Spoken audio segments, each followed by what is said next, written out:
up front, please. It's going to be the aspiration at the top of the group practice and the Shantideva, way of the Bodhisattva. Most Asian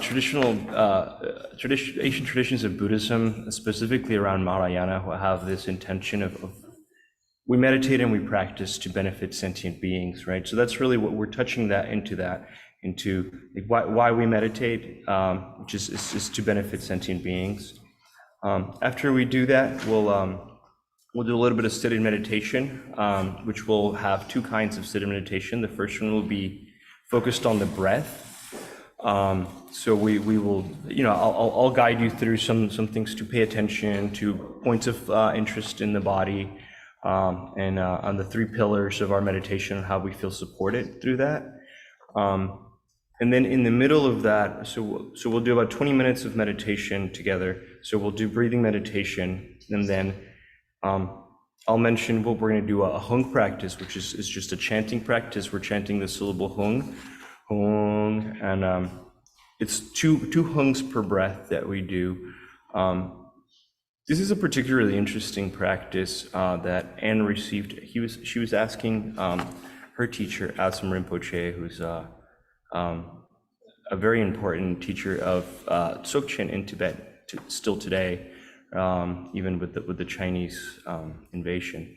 And she asked for something that would be easily accessible and yet profound. And so he gave us this practice of Hong, where we just chant Hong 2 times per breath. Hong is an expression of the Buddha's mind. It's an expression of compassion. It's just really about, it's a little bit of training in dynamism, training in, so it's good to train in just the breath and something very calm to calm your mind. But then we start to do something that's more active with a sound, a mantra in this case. So, just feel how you feel. We'll do that about 2 minutes. I'll ring the bell. We'll go back to our breath. We'll do about 2 more minutes of that. We'll come back to the Hung about 2 more minutes. We'll breathe a little bit together. And then I'm going to read some stuff for you. And then we'll do one more section of meditation. So that's a brief overview of what we'll be doing. Let's get started. So we'll start with the aspiration at the top. May all beings always have happiness and its causes. May all beings always be free of pain and its causes. May all beings always be pain-free and live happily. May no beings ever cling to those near nor spurn those far. For as long as space abides, as long as the world remains, so long may I be there, resolving all beings' pain.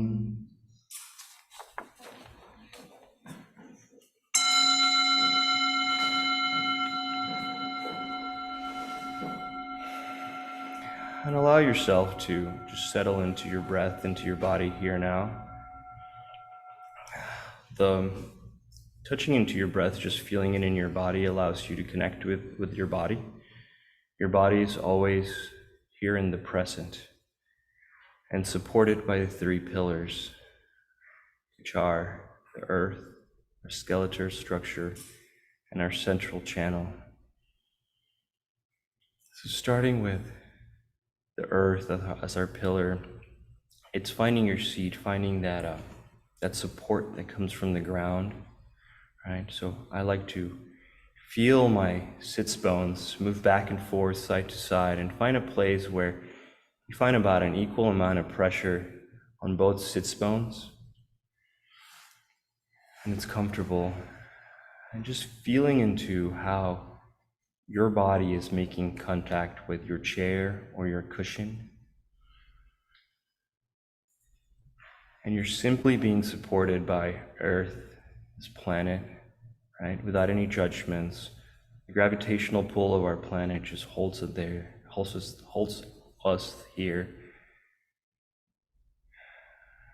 If it's helpful, it's also nice to realize that Our alignment is directly in line, and it's pulled directly to the center of Earth, regardless of where you sit. As long as you're sitting on top of Earth, you're always directly on top of the center.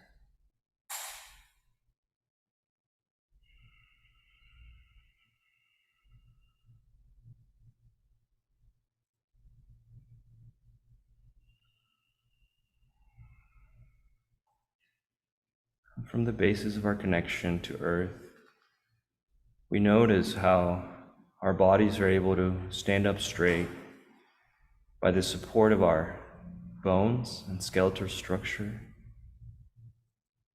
how our vertebrae stack on top of each other from our sits bones.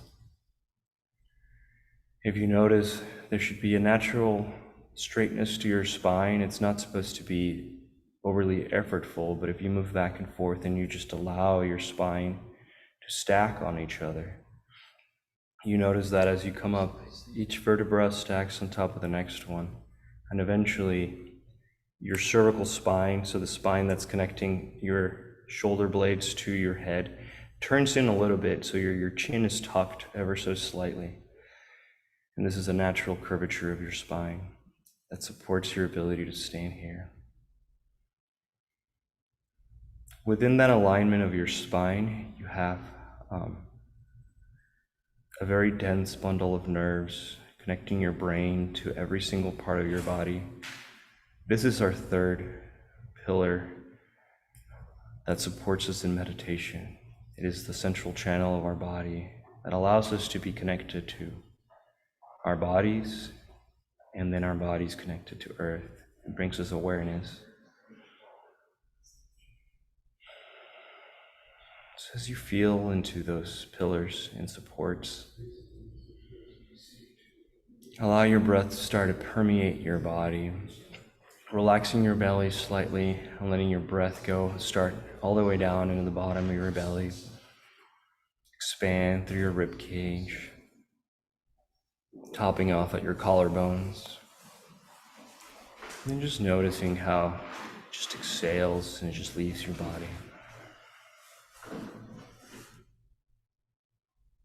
As your breath permeates your body, notice if there's any excess tension, maybe around the shoulder blades or the jawline, maybe the belly or the eyes. Just feel or imagine that your breath is coming into, you're inviting the in-breath into that area of excess tension in your body. And as you exhale, letting go of that tension, whether your shoulders drop away from your ears, your teeth come away from each other.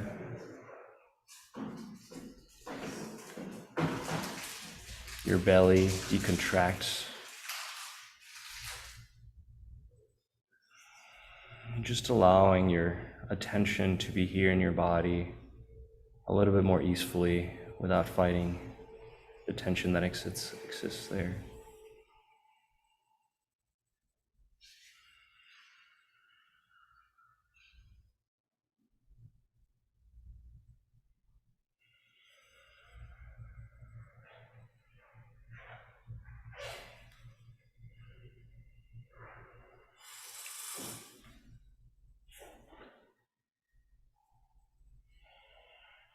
You might notice that it's easy to get distracted. Maybe you're thinking about what you need to do later today, or pick up groceries, or clean kitty litter, or whatever it is that might be distracting you. Allow yourself to not chase after the past or the future, but just none of that is getting done right now. Just allowing yourself to pay attention to your breath. It is natural to get distracted. It is natural to have thoughts. So don't be deterred by distractions. And don't fight them either. But just notice them. Try to come back to your breath.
We'll do about 2 minutes of chanting Hung.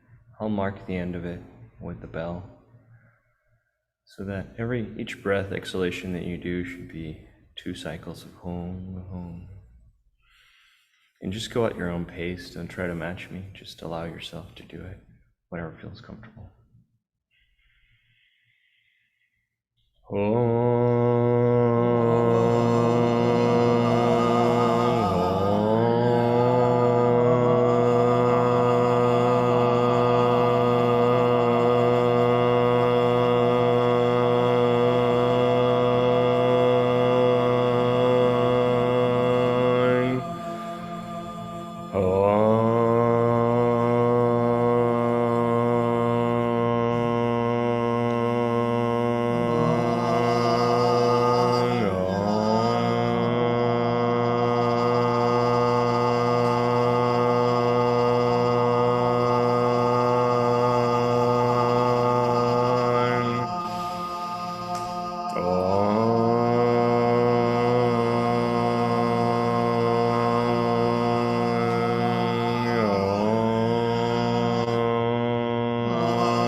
Just inviting some curiosity into the experience of chanting Hung. This is most likely something new for most of you. There's no right answers. There's no particular way that you should or should not be feeling. It's just good to be curious about our experiences in general.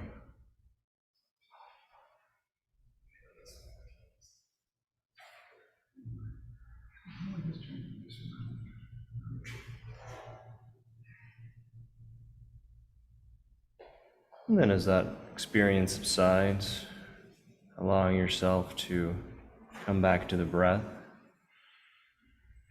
Maybe you feel the breath at the tip of your nose, and you can just, it's just the air coming in and out. Maybe you feel it in your throat or your chest as it expands and contracts. Traditionally, in Buddhism, we are invited to, or at least in our practice, we're invited to ride our breaths to our do, or the center of our belly, which is located about 2 finger widths underneath your belly button and 2 fingers widths in. So if your attention allows it, or that's compelling to you, maybe you can pay attention to that area as the breath comes into your belly.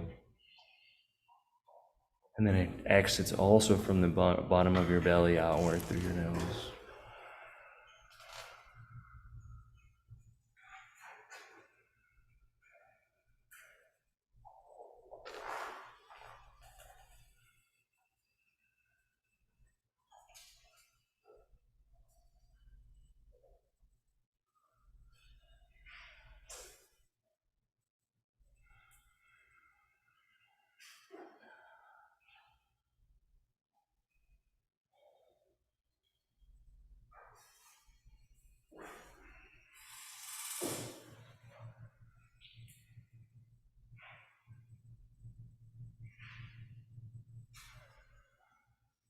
If you're new to meditation, it is likely that you're noticing that there's a lot of thoughts going on in your mind.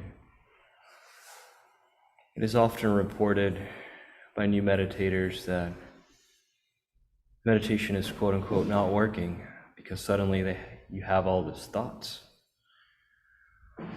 Most likely, it's not that you have any extra thoughts, but it is that you're noticing that you've always had a lot of thoughts and inner dialogue and talking to yourself. And that's okay. You have a mind and you have thoughts. The good news is that through continuous practice over time, some of the overwhelming cascade of thoughts does ease. But if you're experiencing that, don't be deterred or overwhelmed. Just notice it.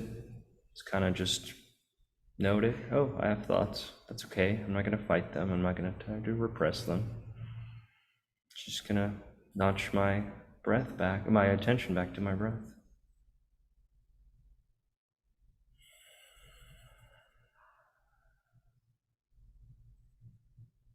Ultimately, that is what we're doing here, is just learning how to bring our attention back to the same thing over and over again.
And we'll do another round of the home practice.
And again, just inviting some curiosity into your state of mind, state of your body.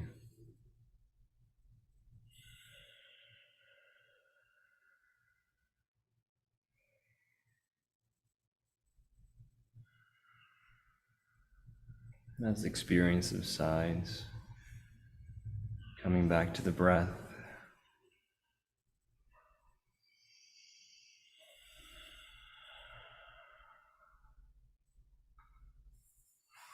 I find it important to always be curious about your state of mind and the state of your body.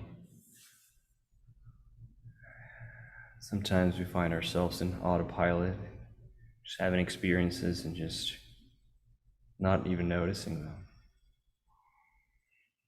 So meditation can help us learn how to be more inquisitive about ourselves.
Again, just noticing, oh, there's a sound distracting me from my breath. That's okay. Turning your attention back to your breath.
We can stretch a little bit for a minute or two, and then we'll come back to do a little bit of a reading from Pema Chodron's book, Comfortable with Uncertainty.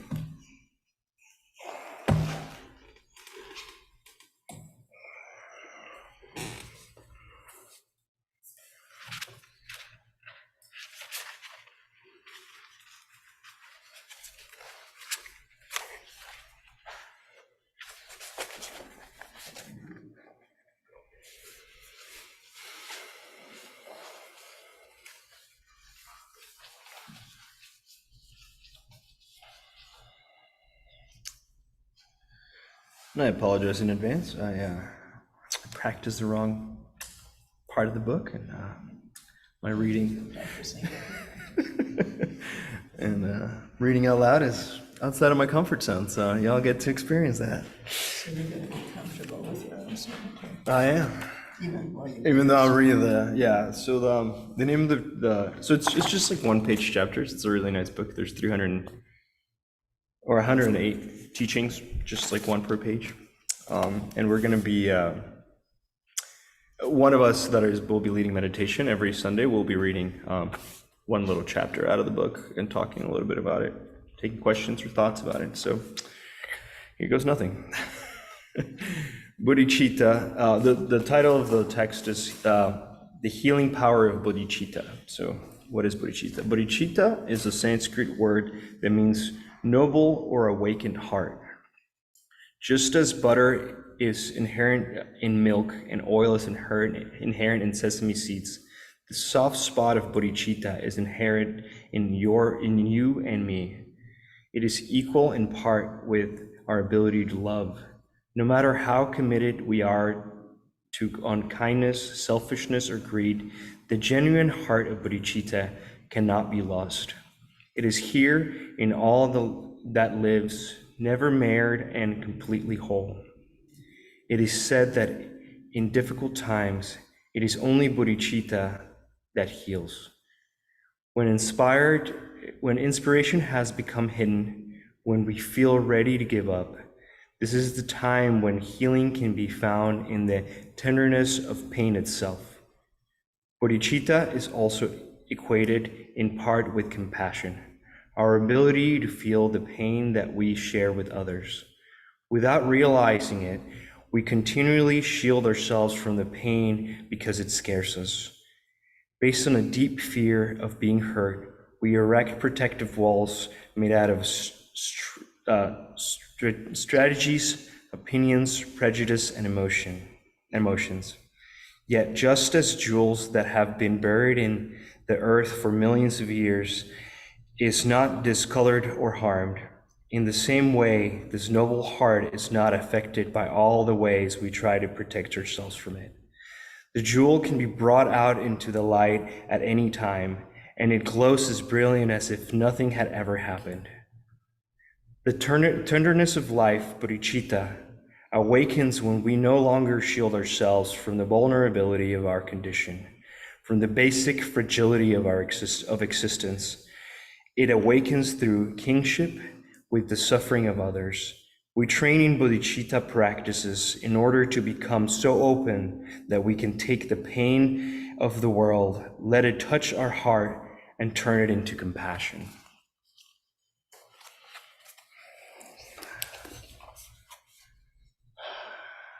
There's so much to say about bodhicitta. So, bodhicitta is, it's often, it literally translates from Sanskrit as awakened mind, or the mind of awakening. And it's the pillar of the motivation behind Buddhism. But also this compassionate love has joy to it, and it's equanimous, right? So like, it's not like, hey, like, I have bodhicitta for her, but not for her, right? Or for the things. It is really that we are open-heartedness. We have open-heartedness to have love, compassion, and joy to everything and everybody in life. So we always try. There's this motivation in Buddhism to always try to cultivate these qualities in our heart, and that's why we meditate. That's why we practice. That's why we show up. Is so that we may be able to have more, or really uncover our bodhicitta who's always been present, right? Like we believe in Buddhism that our true nature is bodhicitta. We are love, we are compassion, we are joy.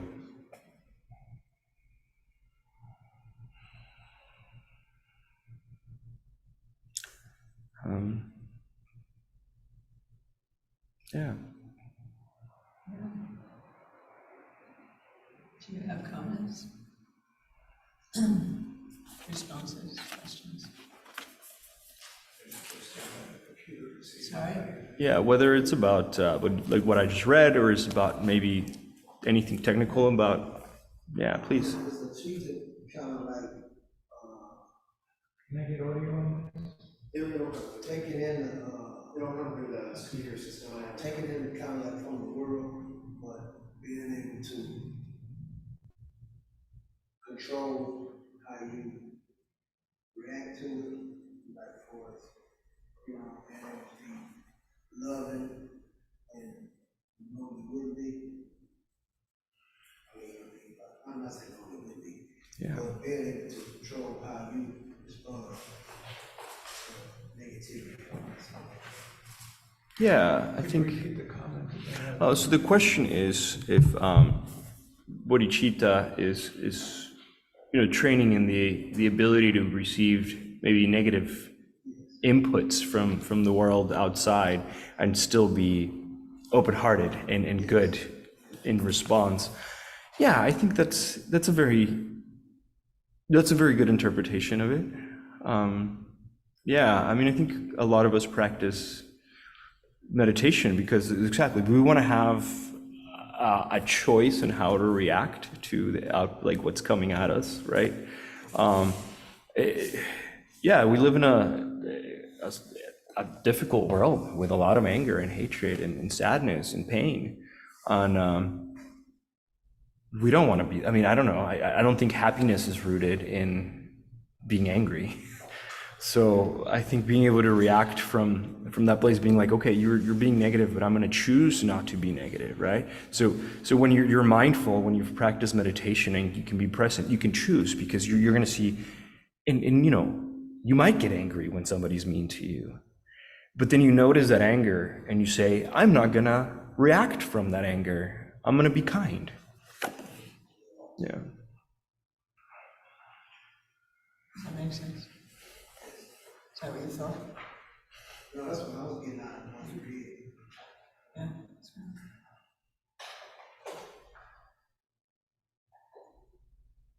right. The word control is interesting because one of the things about getting angry is we don't feel we control it, and that may remain true to some degree or another for a long time, and yet, as you were suggesting, and as you said, at the very least, it gives us more space and possibility.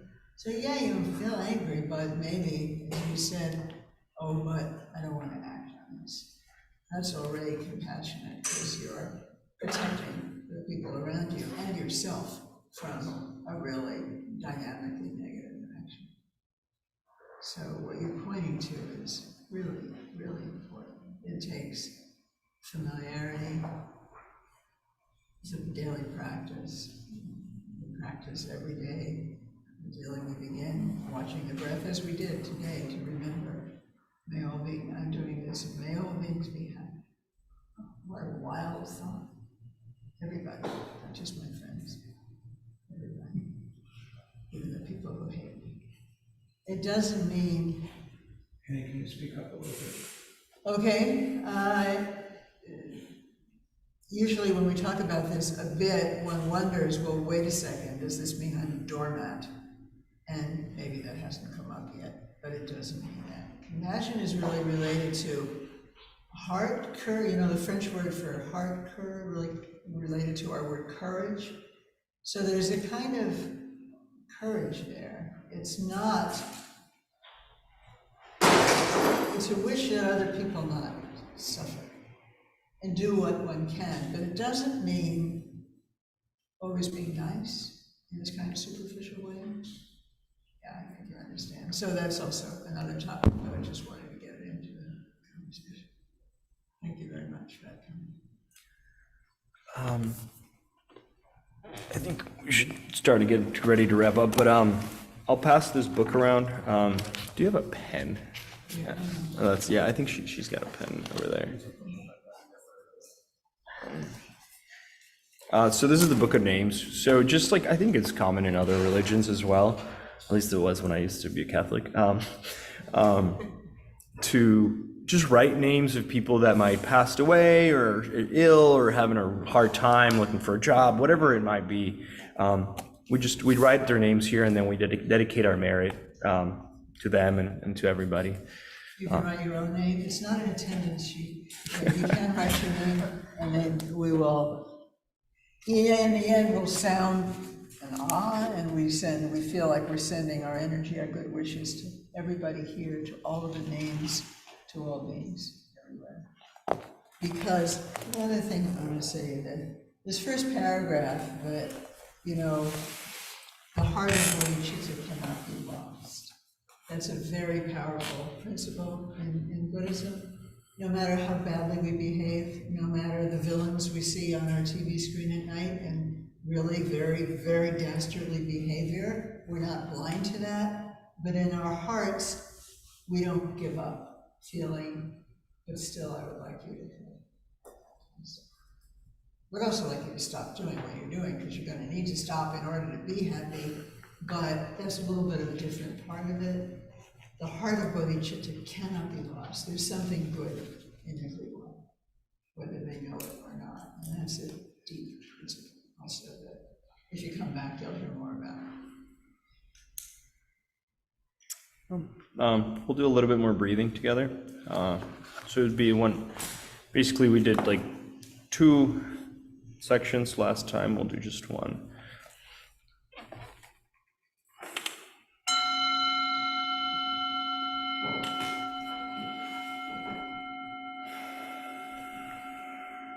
And then again, just allowing your breath to come home, your attention to come home to your body.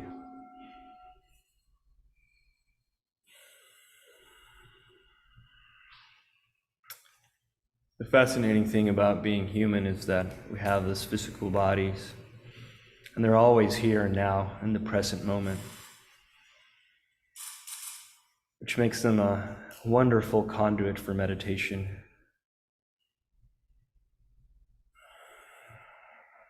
And within our bodies, the breath is an anchor that if we allow our attention to ride into our lungs, into our belly, with it, can bring us to here and now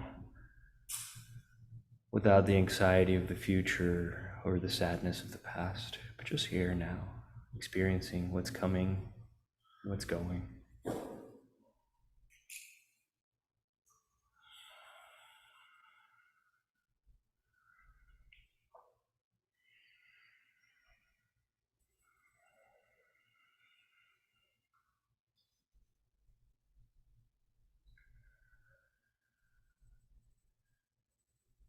In our tradition, we typically meditate with our eyes open.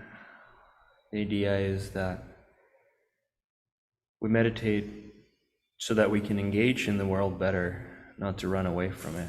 So in a gesture of engagement, keep our eyes open with our gaze cast about 45 degrees down, and with no real focus, just an open gaze.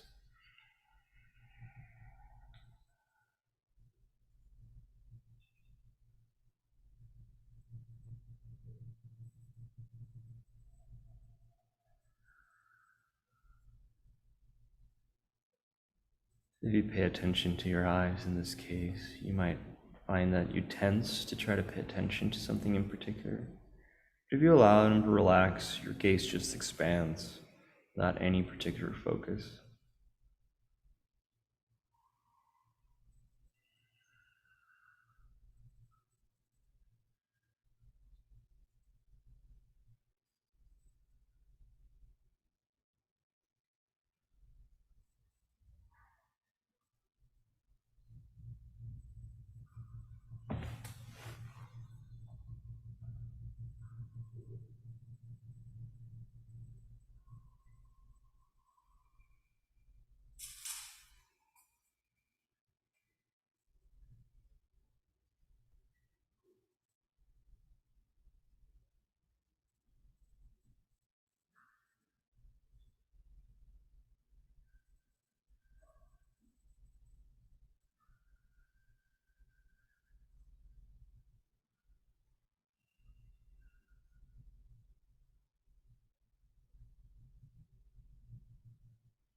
You might notice that when you do have a thought and get distracted, and then you fight it, right? You try to push it away, it becomes stronger. It's an interesting phenomenon about our thoughts is that if we chase them and fight them, they actually become more powerful. That's why I say notice it and just gently touch it. Just acknowledge it. And then just turn your attention to the breath, not like trying to chase it or fight it.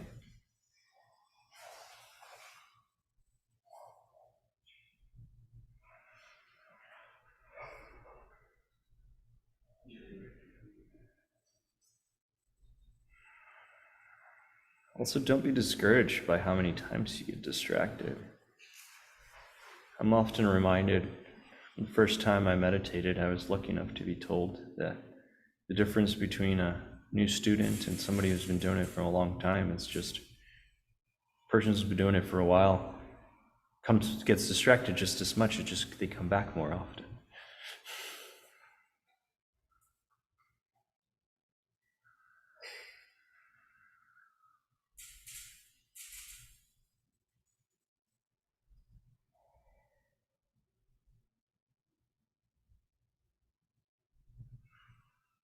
We'll do a little bit of hum.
We'll dedicate our merit to all sentient beings. So at the bottom of the page, blessings.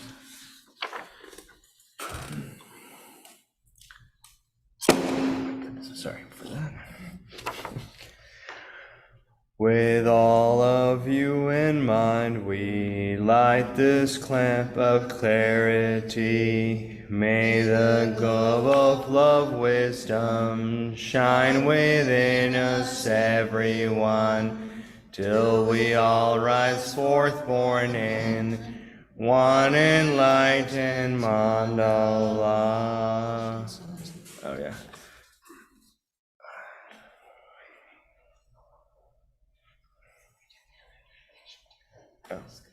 Oh. Okay. Sorry, we're just waiting for the book for a second.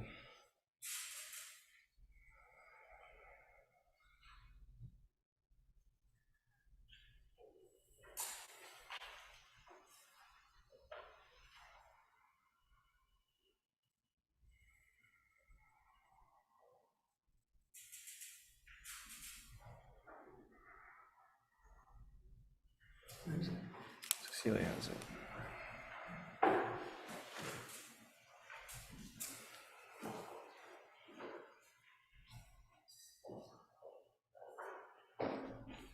Thank you. So we dedicate our merit to all sentient beings, but in particular this morning to Arnold Mendoza, Bertha Fuentes, Danielle Castañeda, Scott, Mary, Jane, Sarah, Michael, Riley, Charlie, and Charlotte Perkins, Chanel Hunter. Oh my God, I'm sorry. I'm not very good at reading your handwriting here, but Dankas, Austin, Colin, Andrea, Ska, Kelsey, Ray Walter, Henry Berklud, Trevor Bardo, Ed, Jenny, Coretler, Julia, Nancy, Diana, Suzanne, the Don Mountain Sangha, Baby Rodrigo, Rocha Castro, and translating Aunt's family, Remy, Dubai, victims of oppression, animals.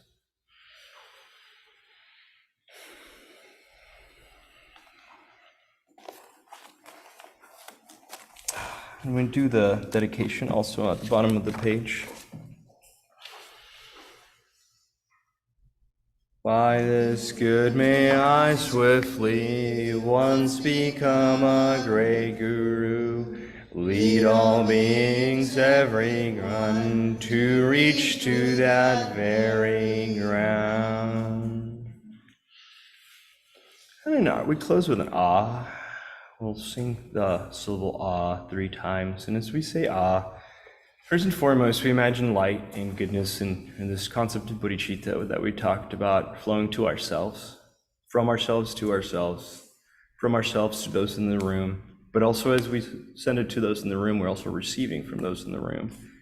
And then you just continue to expand to the city, the country, the world, the universe, really whatever your concept of the universe is, just allow your imagination to take your light everywhere.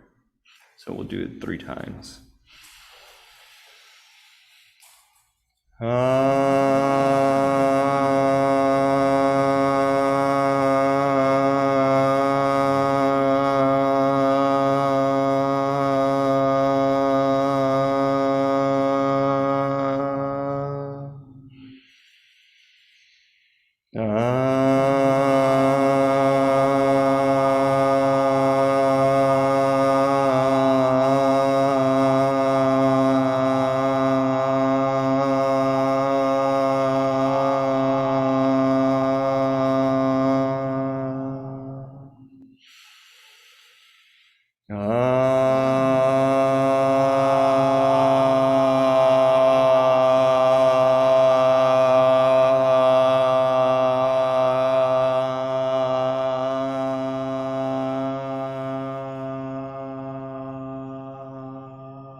A few announcements.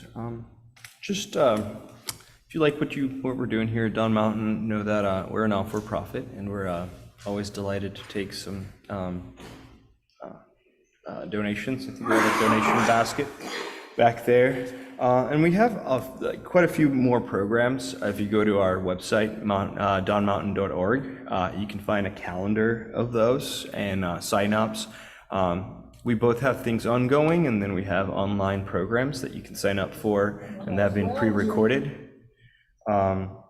Starting in July 18th, we'll do a 3-week Teaching Tuesday. So Teaching Tuesday being the first and third Tuesday of every month. There's both on. I think it's all online. It's all online. Yeah. So it's basically a Zoom call where Ann and Harvey and some of our senior members will teach about fresh eyes and green Tara, which is this deity. To meet her.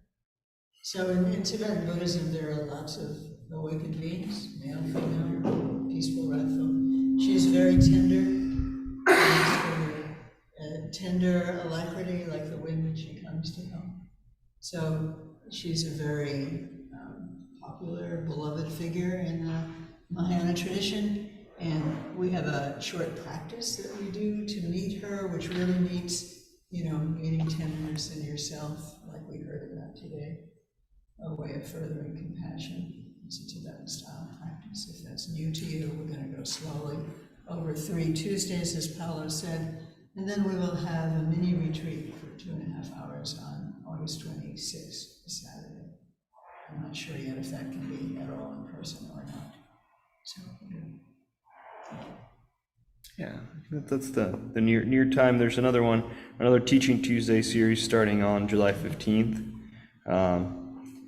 Bringing neurobiological and Buddhist views on craving, addiction, and recovery, which sounds really interesting too. So if that's interesting to you, check out our website.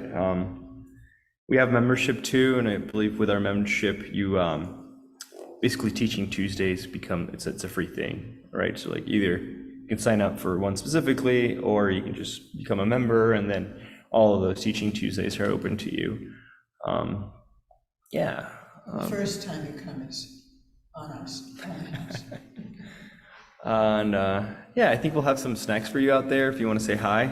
We'd love to have some time to say hello. Yeah, Down the hall to the, down the hall to so we're basically the entrance back here behind us. and before that, a couple folks can help us. Just break down and put stuff back there. Thanks for joining us. Thank you for joining us. And if we didn't get your email, we'd love it, and then we'll be on our newsletter list. If you agree to that. Thank you. Thank you. Thank you. I met you before, right? Maybe. I'm I here. saw you sitting here, I thought you were yourself or somebody.